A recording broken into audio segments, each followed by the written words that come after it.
morning, everybody. Welcome back to Minute on the Mountain. It is opening day of my 2025 cow elk tag. I've got the Box Elder Hansel Mountain tag. I've said on a previous video, but it's a huge season. Starts today, August 1st, runs all the way till January 31st of next year. And I couldn't wait, so I came out opening day. It's so hot. It's going to be 92 today. I don't know what it is right now. You can see I'm in short sleeves and it's only 9 a.m. and I'm already sweating like crazy. I'm going to different, I've hunted this unit before, not for cows. I had a over-the-counter bull tag, and I've always gone south of where I park my truck. Wind wasn't good, so I thought I'd try going north to see some new country. But now the wind has shifted, so wind's not good again, but that's okay. I'm just going to go over to the top of this next ridge and sit in glass. And really, I'm just planning to go back in the afternoon, hunt by water. There's a guzzler over here. It's just so hot. I'm going to sleep here tonight. I'm going to camp out tonight, set a tent up. And I'm going to hunt just for like the first 2 to 3 hours in the morning. Then I'm going to head back. And again, that's a great thing about this long season. I'm not under pressure to be out here 2, 3, 4 days at a time, or even though I'm out here a day and a half.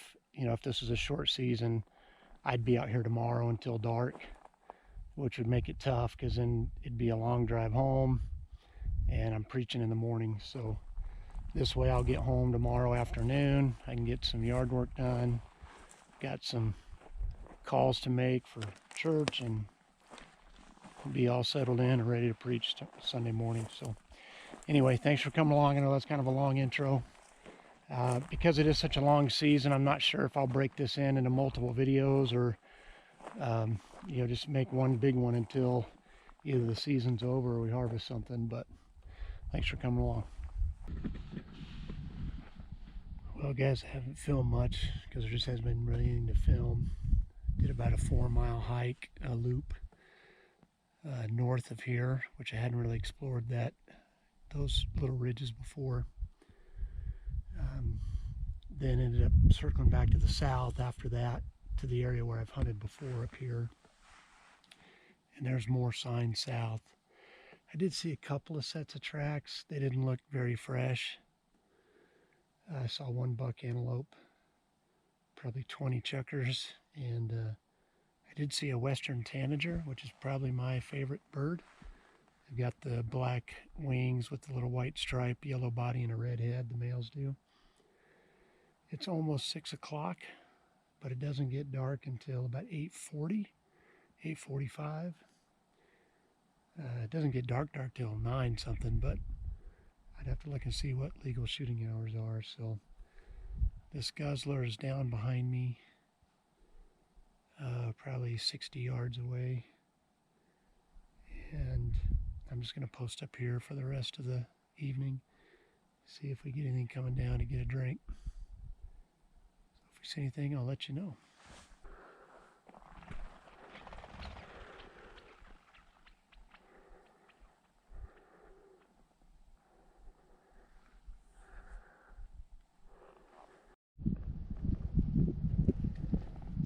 Well, we got our first elk tracks of the day. Problem is they're going the wrong way. They're heading back down to where that water is, probably from last night. Just looks like a single set.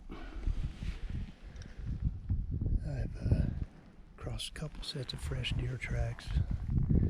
That's the only set of elk tracks I've seen so far today.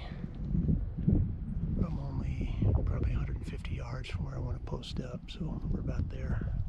We don't have a bull tag.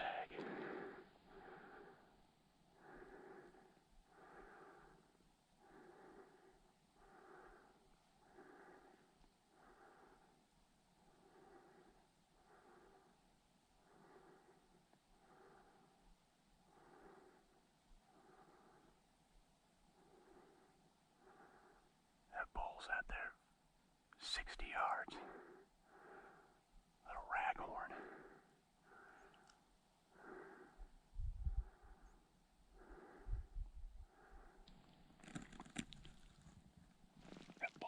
other side of the ridge.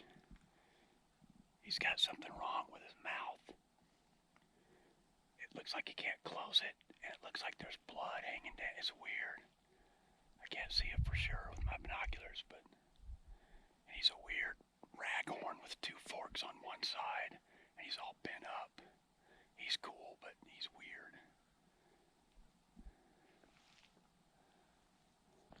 Well, guys, we just saw the first elk of the 2025 elk season. Weird little raghorn bull. He had forks on one side, the other side was just a spike. But then he did have like a second main beam on the one side that curved around. It was really weird, really cool little bull. 60 yards broadside. If I had a pull tag, we would definitely, well, I was going to say we would definitely killed an elk. We would have definitely taken a shot at an elk. The wind was at my back, which wasn't good, but he must have only been 40 yards away. When I busted him, I didn't see him. I just heard him stumble out of the trees. And so I came out of the junipers where I could get a little more sight distance.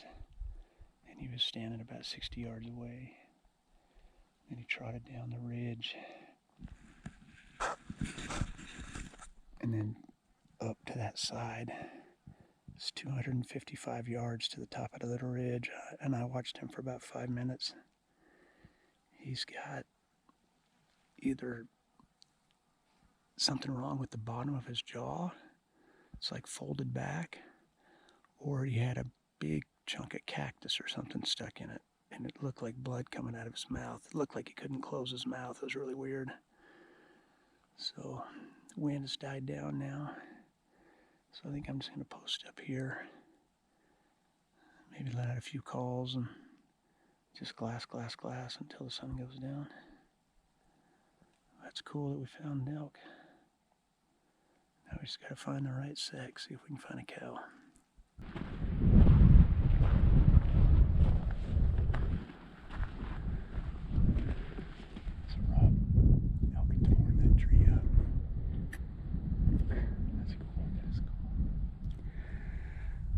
Out on our elk hunt, and as you can see, we got a big old rub here.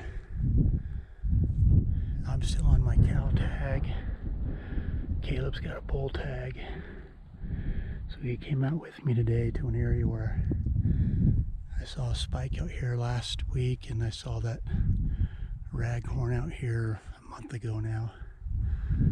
So just came across that rub though. It's pretty cool. They've torn that thing up.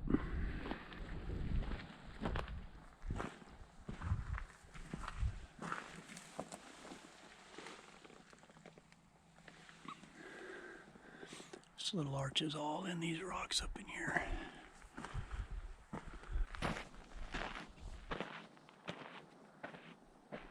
Here's something pretty cool, guys. Somebody's been napping on this obsidian. I'm not saying it was Native American, it could be someone way more recent, but someone's definitely been chipping that to try to make a point out of it. And if you're wondering if those things are really sharp or not, I just cut my thumb open trying to pick it up. It's not a bad cut. I'll put a little Neosporin on it, it'll be fine, but that's pretty cool. I have found arrowheads out here before.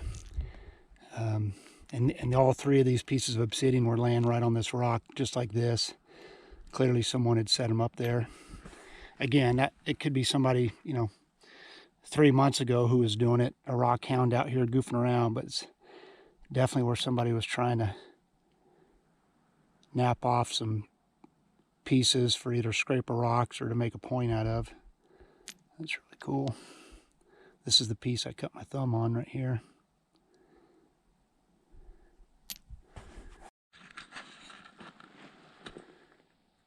There's an elk bed. Right there's where it bedded. These tracks are only a day or two old. They're after all the rain we had. I don't smell it. So I don't think it's from today, or I think I'd smell it.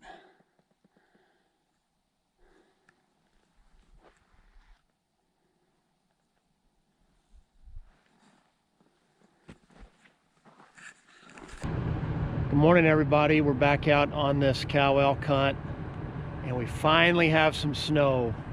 It's Saturday morning early, and we got snow all day Thursday, a little bit into Friday morning, but not a ton of snow. It's actually about perfect. I'm going to be able to see if there's any fresh tracks. Any tracks I see are going to be from Thursday night or Friday, so they're going to be, you know, a day old basically. I'll know if any elk are in here, but there's not so much snow that I'm worried about getting stuck.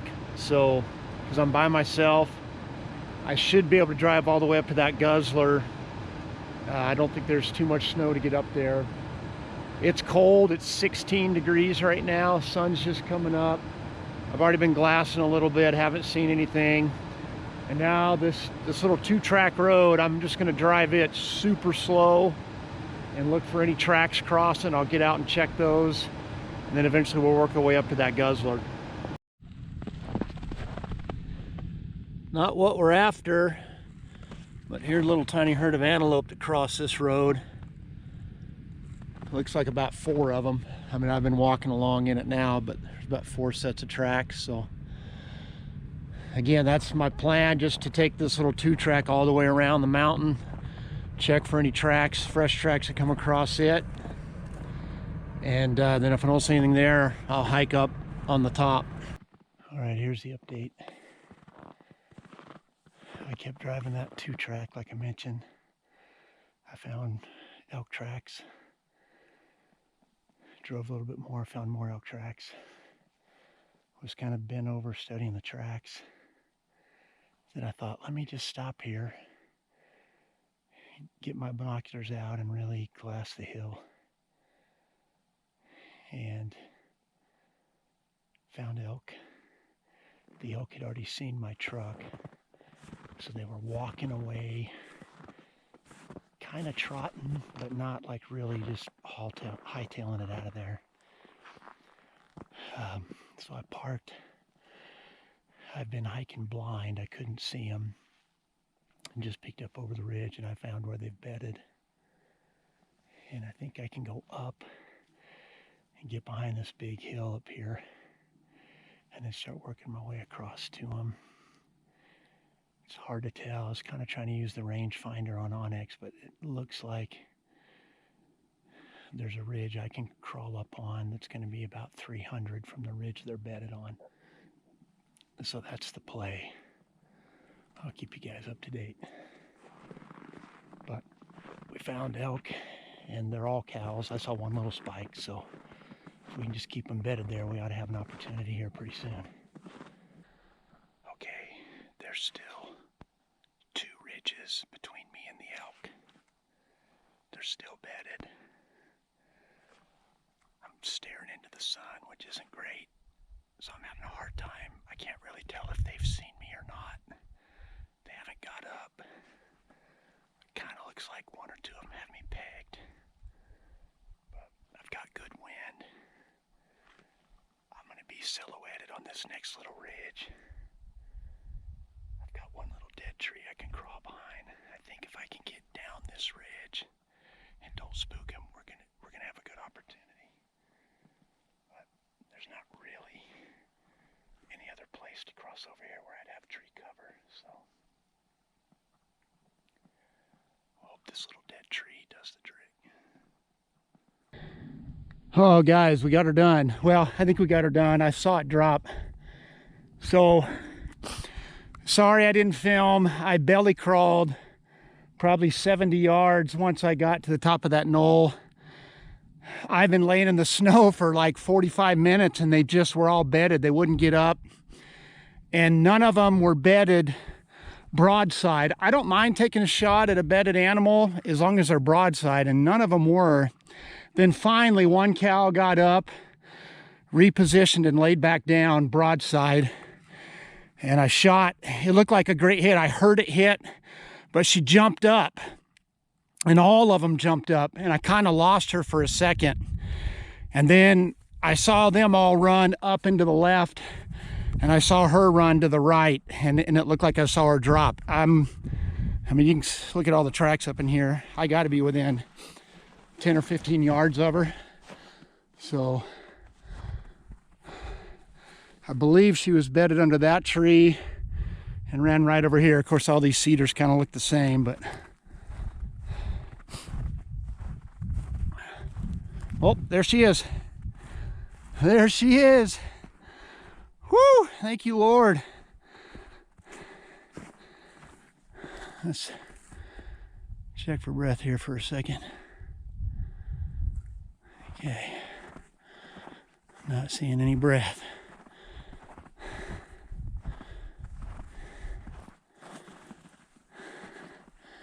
There ended up being pretty decent 5-point bull in there with these. So there we go. My 2025 cow elk hunt is over. Man, I can't even count how many days I've been out here. Finally got some snow. Oh, Lord, thank you for the weather. I was able to see those tracks on the road this morning. Nobody's been up here. I was cutting snow with my truck.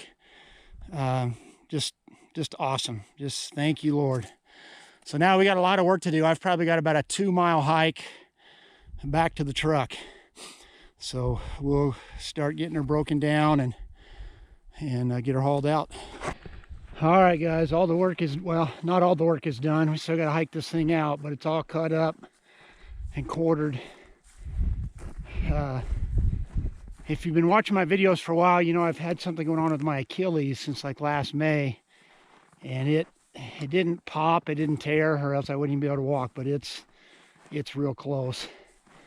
It feels like it's got a sharp pain in it. It feels like it's trying to tear. So I'm gonna go super slow. I don't have cell service right here, but in about 4 miles on this dirt road I do. So I'm gonna drive to where I have service and reach out to my 2 sons and see if they can come up and help me pack the rest off. I would do it all by myself if my Achilles felt normal. It'd take me 3 trips. I can get 2 front quarters on this pack at once. So I could come back up and get the 2 front quarters and then 1 last trip for the hind quarter. But if one of those guys can come help me, then we can get it just in 1 trip. So it's going to take me a while to get down. The snow's starting to melt. Everything's really slippery. And like I said, that Achilles is just, it feels like it's right on the edge of tearing. So, but thankful to harvest that elk. It's been a long season. You know, I've started this season back in August. First 4 or 5 times I came up here was so hot. I mean, just 90-degree weather. And I've come up once or twice since my antelope hunt ended and just haven't seen anything. And I kind of decided I wasn't going to come up again until we got snow, because I knew if I came up right after a snow, I could track. And that's what we did. So it worked out just like it was supposed to. So we'll get this down and I'll probably check in with you real quick once I get back to the truck. Thanks so much for coming along, guys. Made it back to the truck, guys. It was pretty brutal. I fell 3 times. You can tell my gun got the worst of it. Good thing I'm done hunting for the year, because that scope will be off. Slammed right into the side of my gun and the scope. I just can't flex my toe. That Achilles it's just right on the edge of popping. And so I'm having to walk flat-footed, and this snow, like I mentioned, is starting to melt. You can see it in the back of the truck. So anyway, I've got that hind quarter and all the back straps and the neck meat. I'm going to drive out to where I can get some cell service, check in with the boys, see if I can get some help, especially with the way my Achilles is. It would take me forever to make 2 more trips. So it's not super far. It's 1.66 miles up there to where I shot it, but we'll go see if we can rally the cavalry. Well, I got the cavalry. Andrew and I just got back up. I've got 2 front quarters loaded in my pack. He's got 1 hind quarter in his. That'll be everything. I just pulled the ivories out. And praise the Lord for helpful sons, because I would have been out here till midnight easily doing this by myself, especially with the way my Achilles is. It took us quite a while to get in here. We'd be making good time and I'd kind of forget about it, and then I'd step too aggressively and feel it rip again. So anyway, we're going to get loaded up. I'm going to help him put his pack on, then help me put my pack on, and we'll get back to the truck. Sure appreciate you guys following along on that elk hunt. I think that was my 9th trip out there. I was trying to look back on my calendar. It was 8 or 9 for sure. That's about 270 miles round trip out there to the hog ups. So I put a lot of miles on for that elk. A lot of gas money. I've been cutting it up the last 2 nights. I'm about half done as far as processing it. And it's going to end up being a pretty costly price per pound elk when I add in all the gas money and stuff. But just really grateful to be able to harvest it. So thankful that we had snow. I mean, that's exactly what I hoped would happen, is we'd have fresh snow. I'd be the first guy out there after the snow, so I'd be able to see any tracks, you know, crossing the road, and then track them, follow them, and that's exactly what happened. So just grateful to the Lord for that harvest. That'll be great meat for our family for this year. In fact, that along with the deer I shot this year, we won't eat that much meat likely, so I'll be able to give some away and bless some other families. The Minute on the Mountain I want to wrap up with, I did Psalm 23 on the last video. I'm going to do Psalm 23 again. We're going to drop down a couple of verses where David says, "Your rod and staff comfort and protect me." One of the ways that God comforts and protects us is with his word. His word is one of the things he uses to guide and direct us. And I just so appreciate David's perspective. He doesn't view God as restrictive. He views God as protective. Man, in so many different areas of my life, when I look at God's boundaries, when I look at God's rules as restrictive, I'm whiny, I'm pouty, I get selfish. But when I look at God's rules as protective, trusting that he knows the best for me, he wants the best for me, it doesn't mean I automatically always obey. I mean, obviously I still have sin in my life, but when I view his rules as protective, it makes all the difference in the world. So I just hope you'd come to realize that God's boundaries are not because he's a killjoy. They are not restrictive, they are protective. So that's the Minute on the Mountain. Thanks so much for all your support, guys. We're at 1,496 subscribers, so we're getting pretty close to 1,500. At 1,500, we'll do the next giveaway. So if you've watched some of the videos, if you like the content, but you've never subscribed, do me a favor, please subscribe. Doesn't cost anything to subscribe to the channel. And when we hit 1,500, we'll do our next giveaway, and it's going to be a pretty nice one. I've got a custom-made knife that Ethan Gunn from Gun Forge made for me. That's going to be one of the prizes. So thanks for coming along, guys. God bless you. We'll see you the next time we're out on the mountain.